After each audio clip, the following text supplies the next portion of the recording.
Selamat malam Bapak Ibu dan anak-anakku sekalian. Kita bertemu kembali dalam doa bersama malam ini 4 Juni 2020. Marilah bersama kita mengheningkan pikiran kita, menyiapkan hati kita, bersama-sama kita mengumandangkan di dalam cinta.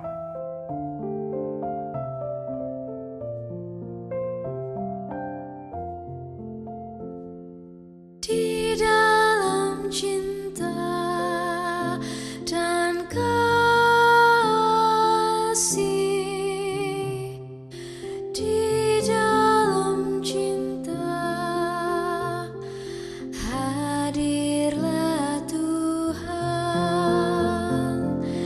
Di dalam cinta dan kasih, di dalam cinta hadirlah Tuhan. Di dalam cinta dan kasih, di dalam cinta hadirlah Tuhan. Bacaan Alkitab yang disediakan leksionari akan diambil dari Matius pasal 5 ayat 20. Maka aku berkata kepadamu, jika hidup keagamaanmu tidak lebih benar daripada hidup keagamaan ahli-ahli Taurat dan orang-orang Farisi, sesungguhnya kamu tidak akan masuk ke dalam kerajaan sorga. Bapak, Ibu, dan anak-anakku sekalian, pada zaman Tuhan Yesus, orang Farisi dan ahli Taurat sangat getol dengan hukum-hukum agama. Mereka juga suka menyalahkan orang lain karena melanggar hukum agama. Namun persoalan yang dikritik Yesus ialah mereka menjalani hukum sekadar legalitas formal. Mereka menaati hukum hanya dengan satu niat agar jangan dihukum. Sehingga mereka merasa sudah nyaman apabila tidak melanggar hukum. Dan hanya berhenti sampai di situ. Tuhan Yesus berbeda, Bapak, Ibu, dan anak-anakku sekalian.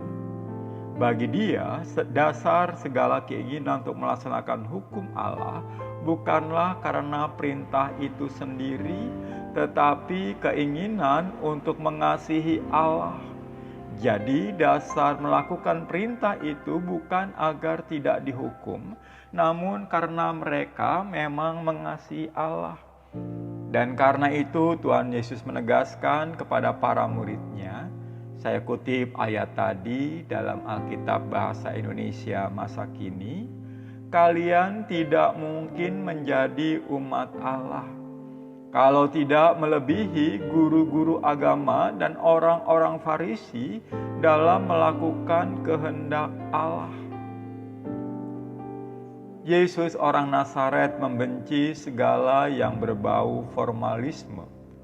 Jika hanya berdasarkan formalisme, maka orang sudah merasa puas jika dia tidak melakukan pembunuhan. Karena perintahnya memang jangan membunuh. Tuhan kita menerobos lebih dalam. Dikatakan pada ayat ke-22. Tetapi aku berkata kepadamu, setiap orang yang marah terhadap saudaranya harus dihukum.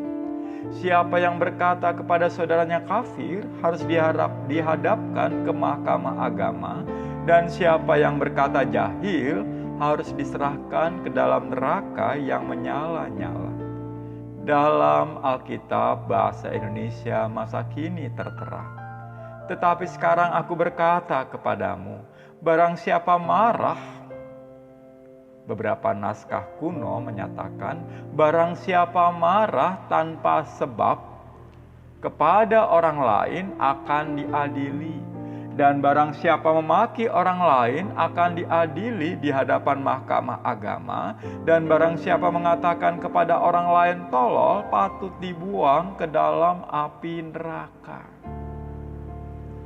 Jadi tidak hanya jangan membunuh, tetapi kalau marah tanpa alasan, memaki orang, dan berkata kepada orang lain tolol, maka itu, kata Tuhan Yesus, patut dibuang ke dalam api neraka. Mengapa? Karena semua tindakan itu sejatinya lebih keji dari pembunuhan, atau sama seperti halnya pembunuhan. Itu berarti penghinaan terhadap harkat dan martabat orang lain. Dan merendahkan harkat dan martabat orang lain sama halnya dengan menghina Sang Pencipta. Selanjutnya Tuhan Yesus melangkah lebih jauh. Pada ayat 23 dan 24 dari pasal 5 tadi, saya akan kutipkan bahasa Indonesia masa kini. Kalau salah seorang di antara kalian sedang mempersembahkan pemberiannya kepada Allah, lalu teringat bahwa ada orang yang sakit hati terhadapnya, hendaklah ia meninggalkan dahulu persembahannya itu di depan mezbah, lalu pergi berdamai dengan orang itu. Sesudah itu dapatlah ia kembali dan mempersembahkan pemberiannya kepada Allah. Bapak, Ibu, dan anak-anakku sekalian, kita perhatikan di sini, Yesus memakai standar moral yang lebih tinggi. Jelas pada titik ini persoalan besarnya bukanlah pada diri sendiri, tetapi pada orang lain. Dengan kata lain, jika ada orang yang sakit hati karena kita, maka kita harus berdamai dengan orang tersebut. Bukan kita yang sakit hati, tetapi kalau ada orang yang sakit hati, maka kita perlu berdamai dengan orang tersebut. Inilah standar Yesus Kristus. Ini jugalah kualitas ibadah sehari-hari yang Tuhan ingin kita terapkan dalam kehidupan kita. Mengapa? Karena kita adalah Kristen, artinya pengikut Kristus. Itu berarti kita harus melakukannya dengan standar Kristus. Amin. Mari bersama kita berdoa. Sebelum kita bersama memanjatkan doa, kita akan berdoa Bapa kami.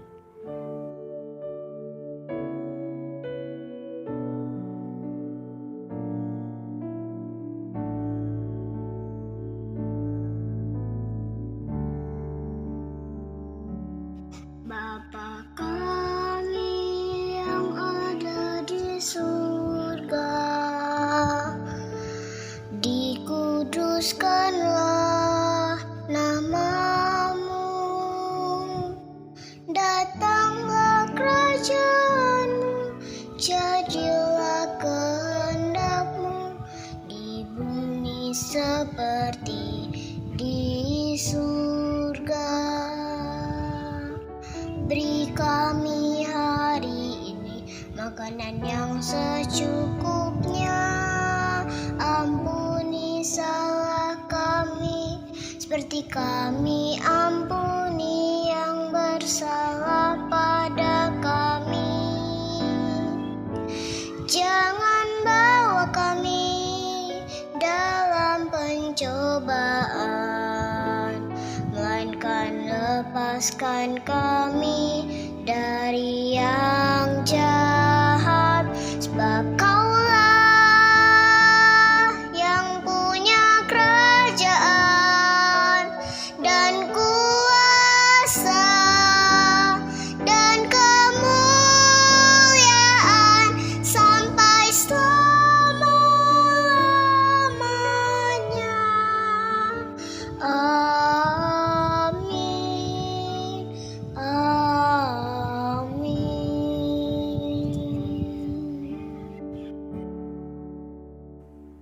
Ya Tuhan Allah kami, terima kasih untuk sapaan-Mu malam ini yang mengingatkan kami untuk mampu meningkatkan kualitas ibadah kami sehari-hari. Itu berarti kualitas standar moral kami, dan standarnya adalah Kristus sendiri. Karena itu ya Allah, mampukan kami di tengah pandemi ini untuk terus menjaga diri kami. Biarlah kami boleh menjadikan Kristus sebagai standar kami. Kami akui ya Allah, ketika kesulitan hidup menimpa kami, misalnya kesulitan ekonomi, kadang kami merasa boleh melanggar hukum. Tuhan, tolong kami untuk tetap menaati hukum. Bukan karena kami takut dihukum, tetapi karena kami mengasihi Engkau yang telah menciptakan hukum tersebut sebagai sarana kami hidup dalam bermasyarakat. Tolong kami Tuhan, dalam pengasihan-Mu kami mohon. Tuhan,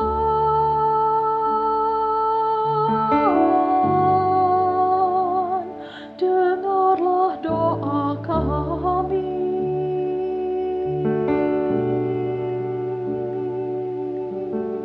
Tuhan,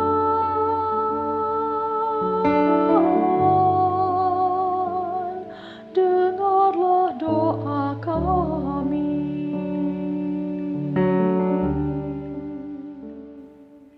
Ya Tuhan Allah kami serahkan segenap orang dalam pemantauan, pasien dalam pengawasan, juga pasien yang positif baik dengan gejala atau tidak. Kiranya Engkau yang memberi penghiburan. Juga dokter dan para medis, juga petugas rumah sakit, Tuhan berikan kesabaran dan hikmat dalam menangani penyakit itu.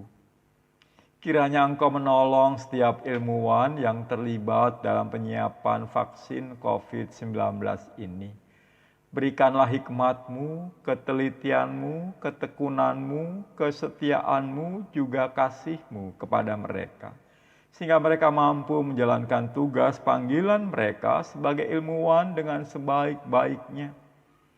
Kami sungguh rindu ya Tuhan, vaksin COVID-19 ini dapat tersedia dengan lebih cepat.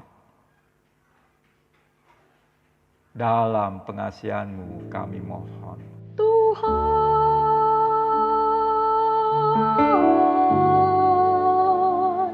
dengarlah doa kami.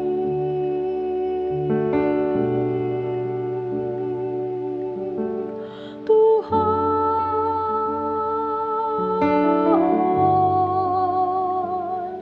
dengarlah doa kami.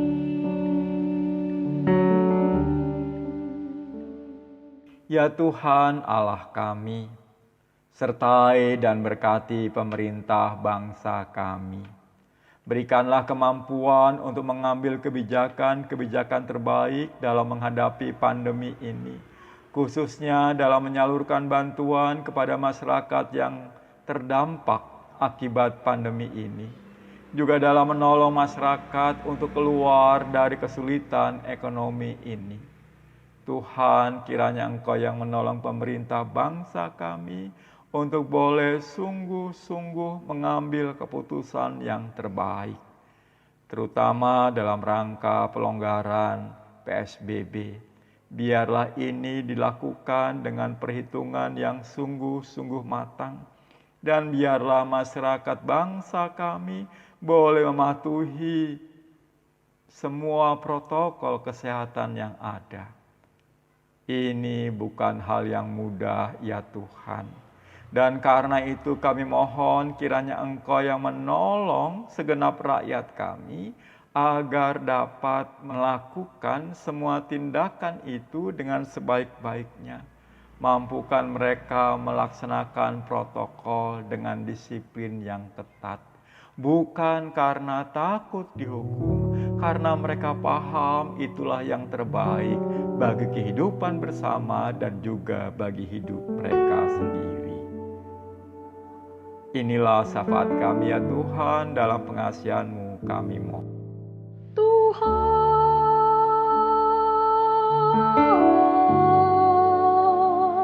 dengarlah doa kami.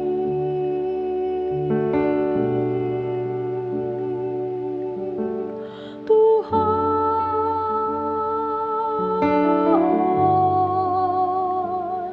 dengarlah doa kami.